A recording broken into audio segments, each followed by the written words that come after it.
नहीं, आज जो है हम चैप्टर नंबर 5 शुरू करेंगे। चैप्टर का नाम है समृद्ध संख्याएं और द्विघात समीकरण।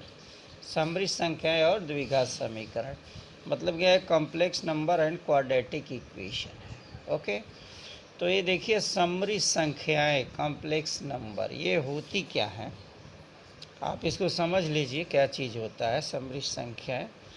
जैसे मान लीजिए कि x² माइनस 9 इक्वल टू 0 लिखा रहे, तो इसके फैक्टर कर दें तो क्या होगा? ax का स्क्वायर है, ये है 3 का स्क्वायर इक्वल टू 0, तो क्या होगा? x प्लस 3 और दूसरे में क्या होगा? x minus 3 equal to 0। तो x इक्वल टू क्या होगा? प्लस माइनस 3, x की वैल्यू निकल गई, प्लस माइनस 3 हो गया। ओके, अगर यही चीज़ ऐसे लिखा हो x² प्लस 9 इक्वल टू 0, इस तरह से लिखा हो तो क्या करेंगे? x² इक्वल टू माइनस 9 लिखेंगे। आप जानते हैं x इक्वल टू क्या हुआ? माइनस √9 हो गया। तो हम 10th में क्या कर देते थे? तो यहीं लिख देते थे अमान्य। आई बात समझ में? यहीं पे क्या लिख दिया जाता था? अमान्य लिख दिया जाता था। लेकिन हम यहाँ पर इसको हम सॉल्व बताएंगे। ये क्या होगा?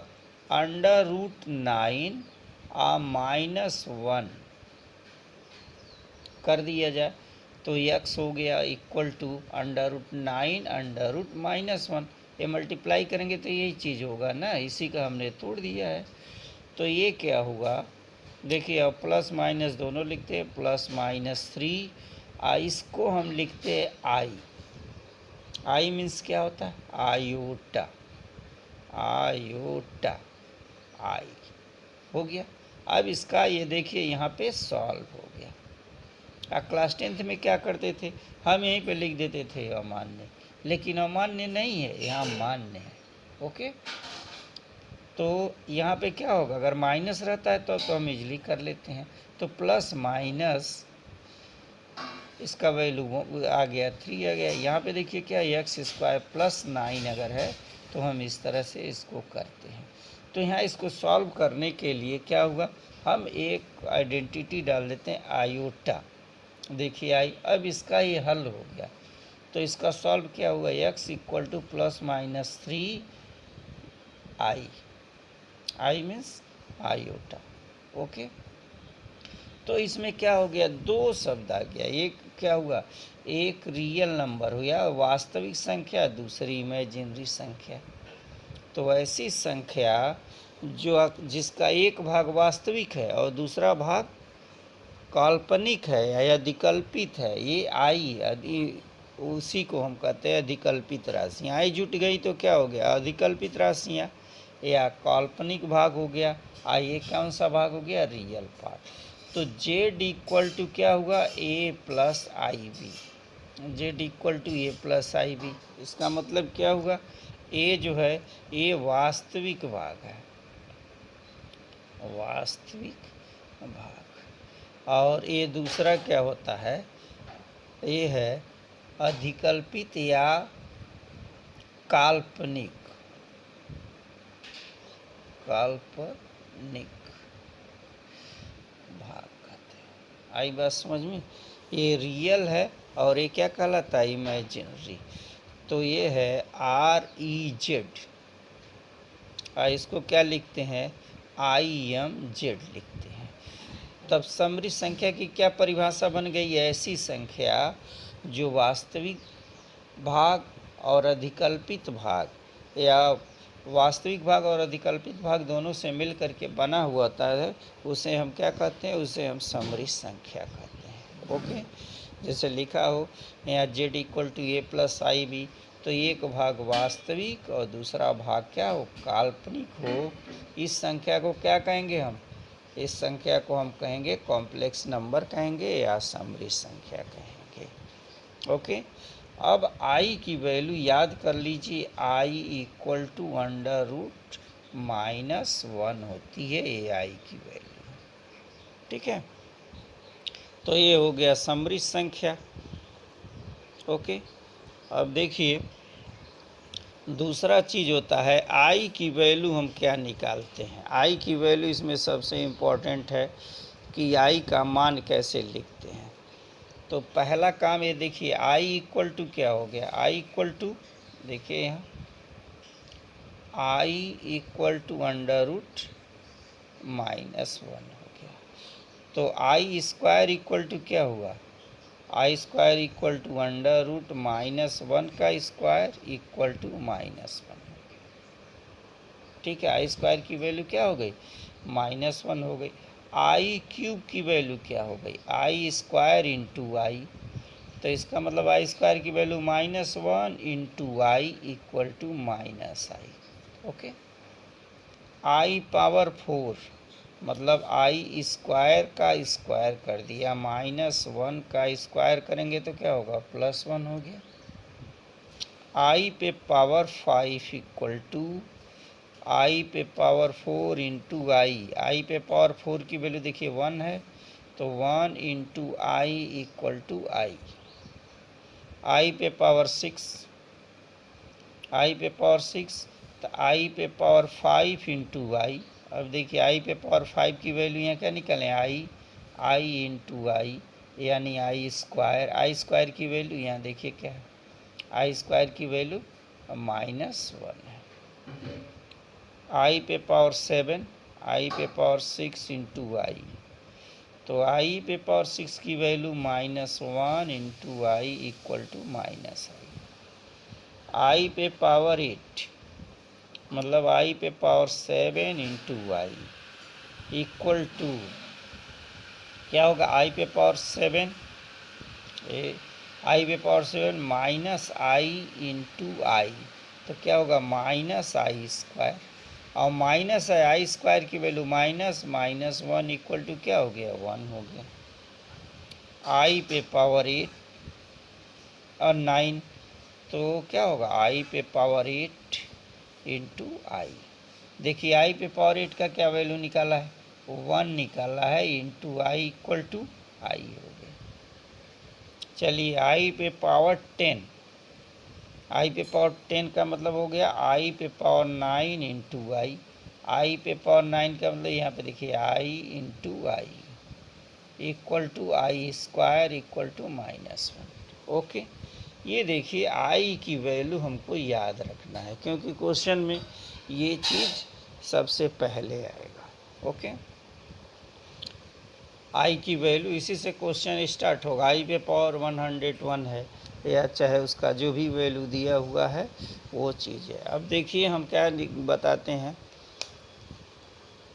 तो समृद्ध संख्या हो गई, आई का आयोटा की वैल्यू, आई मतलब आयोटा, इसको आई का मतलब लिख लेंगे आयोटा, आई को हम आयोटा बोलते हैं। ठीक है, आयोटा की ज़रूरत कब पड़ गई, याद रखिए कब पड़ गई, जब हम क्या करते हैं, इक्वेशन को सॉल्व करते हैं। जैसे यहाँ पे माइनस कोई भी संख्या माइनस अंडर रूट में आ जाएगी तो आयोटा से हम उसको सॉल्व कर लेते हैं।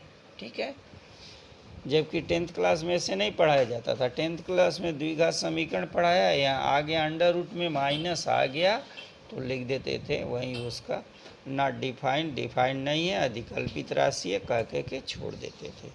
ओके, अब देखिए दो समृद्ध संख्याओं का योग,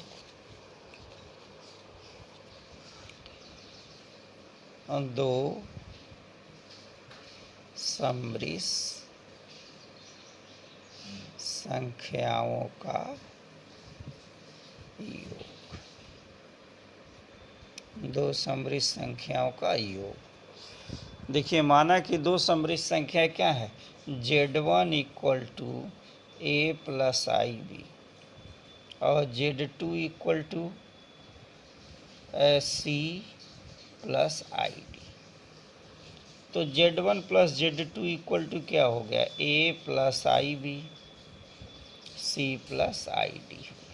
अब देखिए रियल पार्ट ए है, रियल पार्ट ए है तो रियल पार्ट को हम जोड़ देते हैं ए प्लस सी। इसका इमेजिनरी पार्ट ए है, ए इमेजिनरी पार्ट इसका है plus i B plus D. समझ में बात आ गई? तो ये चीज़ है दो समृद्ध संख्याओं का योग है। अब देखिए कौन कौन सी समृद्ध संख्याएं जो हैं, इसके समृद्ध संख्याओं के योग के प्रगुण क्या क्या है। योग के प्रगुण, योग के प्रगुण समृद्ध शॉर्ट फॉर्म में ही लिख रहे हैं, समृद्ध संख्याओं का योग।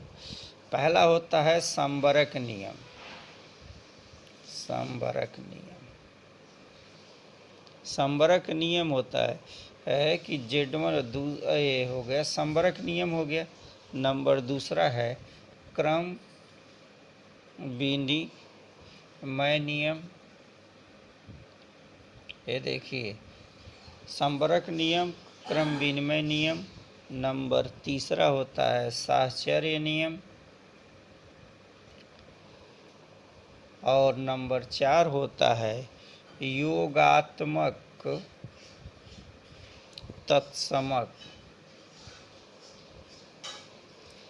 और दूसरा होता है, अगला होता है नंबर 5 में योगात्मक प्रतिलोम का अस्तित्व।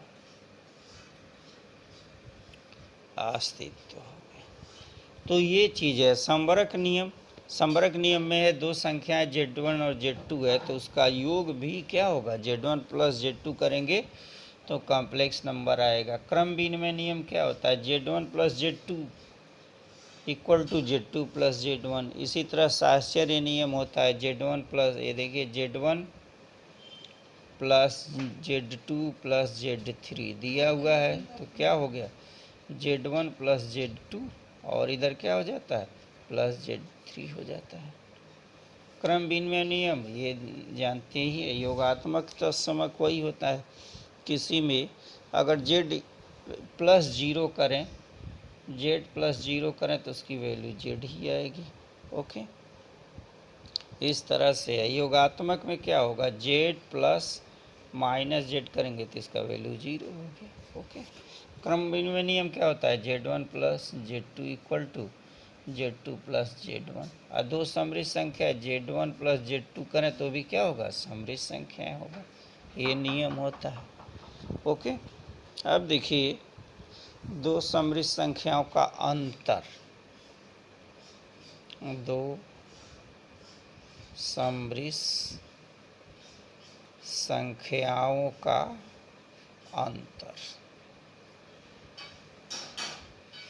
अगर मान लिया कि Z1 equal to A plus i b और Z2 equal to C plus i d हो गया, तो क्या होगा यहाँ Z1 minus Z2 equal to A plus i b minus C plus i d. तो इसमें से इसका माइनस कर देते हैं, ये माइनस C प्लस आई, यहाँ से होगा B माइनस टी हो गया। एक इसका वैल्यू है Z1 माइनस Z2 की वैल्यू है A है, इसका क्या कर देंगे, इसका अंतर है। अब इसका गुणन देख लीजिए, दो समृद्ध संख्याओं का गुणन। दो समृद्ध संख्याओं का गुणन जैसे लिखा हो, ये देखिए Z1 equal to A plus i b और Z2 equal to C plus i d. Okay, तो क्या होगा Z1 इंटू Z2, चलिए गुणा करके देख लीजिए, तो A प्लस आई बी और दूसरे में क्या होगा C प्लस आई डी हो गया। चलिए गुणा करें, गुणा उसी तरह करेंगे, देखिए यहाँ A इंटू C प्लस, अब इसका मल्टीप्लाई यहाँ करें तो A आई डी, फिर इसी तरह से इसका मल्टीप्लाई इसमें करें तो आई बी सी, और इसका मल्टीप्लाई यहाँ करेंगे तो आई स्क्वायर बी डी हो गया। अब देखिए a c, a dot c plus i common ले लिया, a d plus b c, i square की वैल्यू -1 बी डी। अब देखिए ये क्या है, ए डॉट सी और बी डी, इनको हम एक साथ पे लेते हैं, a c minus b d. ये देखिए ये वास्तविक भाग हो गया, i a d plus b c. ये इसका कौन सा भाग है, ये काल्पनिक भाग है। ओके, तो दो समृद्ध संख्याओं का ये गुणन हो गया। ओके, अब दो समृद्ध संख्याओं का भागफल देख लीजिए। तो भागफल में क्या करते हैं कि Z1 अपॉन Z2 कर देते हैं। देखिए अब इसमें गुणन के कई नियम है, संवरक नियम है, जैसे यहाँ पे लिखा है संवरक नियम, क्रम विनिमय नियम, साहचर्य नियम, गुणात्मक प्रतिलोम। एक नियम बढ़ जाता है, बंटन नियम। ओके, चलिए अब जो है भागफल देखते हैं। तो दो समृद्ध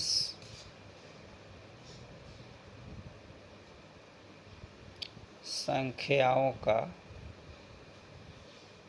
भागफल, ठीक है। ये देखिए भागफल क्या करें, माना कि दो समृद्ध संख्याएं क्या है, Z1 equal to a plus i b और Z2 equal to c plus i D.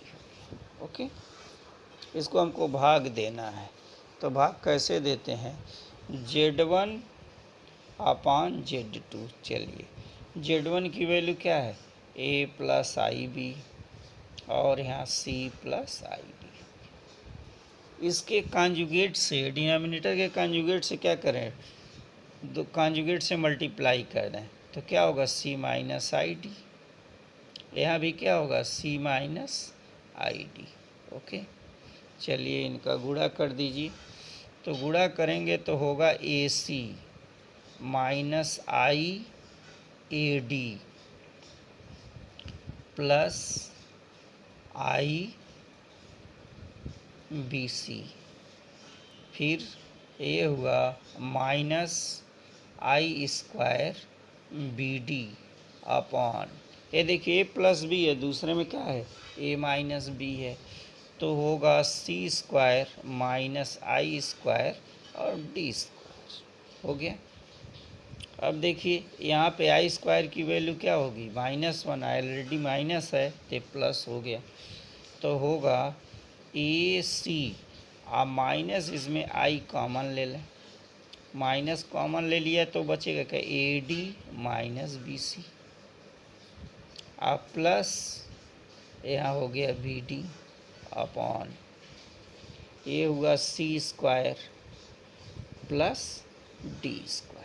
क्यों, आई स्क्वायर इक्वल टू -1, यहाँ भी रखा है और यहाँ भी रखा है।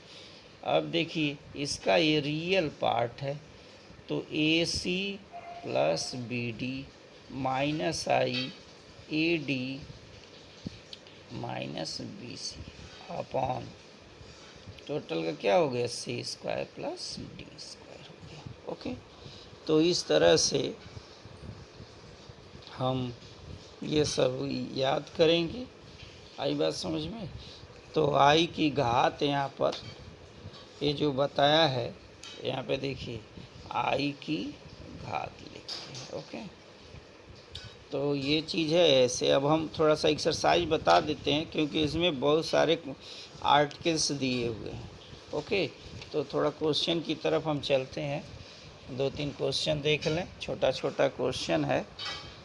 तो क्वेश्चन के बाद से हम क्या करेंगे, फिर हम आर्टिकल अभी बाकी है, आर्टिकल पूरा नहीं हुआ है, लेकिन जितना हमने बताया है उतने भर का क्वेश्चन सॉल्व हो करके बताते हैं। नंबर ये क्वेश्चन नंबर फर्स्ट एक्सरसाइज जो है 5.1 लिखा है।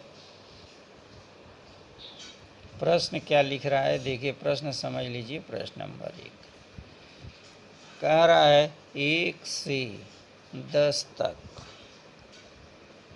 की समृद्ध संख्याओं में प्रत्येक ए प्लस आई बी के रूप में